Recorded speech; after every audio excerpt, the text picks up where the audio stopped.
നമുക്കിന്ന് ക്ലേ വെച്ച് ഒരു സിമ്പിൾ കീ ചെയിൻ ഉണ്ടാക്കിയാലോ? ആദ്യം തന്നെ നമുക്കിന്ന് ശരിക്കും മിക്സ് ചെയ്ത് കൊടുക്കാവേ. ഞാനിവിടെ ട്രയാങ്കിൾ ഷേപ്പിലാണ് ഉണ്ടാക്കുന്നത്. എൻ്റെ ഇത് കട്ട് ചെയ്യാൻ ടൂൾസ് ഒന്നും ഇല്ലാത്ത കാരണം ഞാൻ സ്ലീഡ് വെച്ചാണ് കട്ട് ചെയ്യുന്നത്. ടൂൾസ് ഒന്നും ഇല്ലെങ്കിലും കുഴപ്പമില്ല, നമുക്ക് കൈ കിട്ടുന്ന എന്ത് വേണമെങ്കിൽ വെച്ച് എന്ത് ഷേപ്പ് ചെയ്ത് കൊടുക്കാവേ. അപ്പോൾ നമ്മുടെ ട്രയാങ്കിൾ ഷേപ്പ് ഇവിടെ സെറ്റായി വന്നിട്ടുണ്ട്. ഇനി അതിൻ്റെ ടോപ്പിൽ നമുക്കൊരു ഹോൾ ഇട്ട് കൊടുക്കാവേ. ഇനി ഇതൊന്ന് ഡ്രൈ ആവാൻ വേണ്ടി വെക്കാവേ. നിങ്ങൾക്ക് വേണമെങ്കിൽ വേറെ കളറൊക്കെ അടിച്ചു കൊടുക്കാം.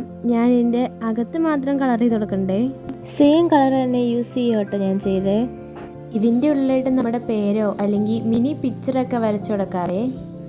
ഇനി ഇത് ഹാങ് ചെയ്യാൻ വേണ്ടി ഒരു കമ്പി എടുത്തിട്ട് നല്ല വേണം ഒന്ന് ടൈറ്റ് ചെയ്ത് ട്വിസ്റ്റ് ചെയ്ത് കൊടുക്കണ്ടേ. ഇനി ഈ ഹോളിലായിട്ട് നമുക്കൊന്ന് കയറ്റി കൊടുക്കാവേ. അപ്പോൾ നമ്മുടെ കീ ചെയിൻ ഇവിടെ റെഡി ആയിട്ടുണ്ടേ. ഞാൻ പിന്നെ ഇതിൻ്റെ അകത്തായിട്ട് ഒരു ചെറിയ പിക്ചറും കൂടി ആഡ് ചെയ്തിട്ടുണ്ടായിരുന്നേ. അപ്പോൾ എങ്ങനെയുണ്ട്?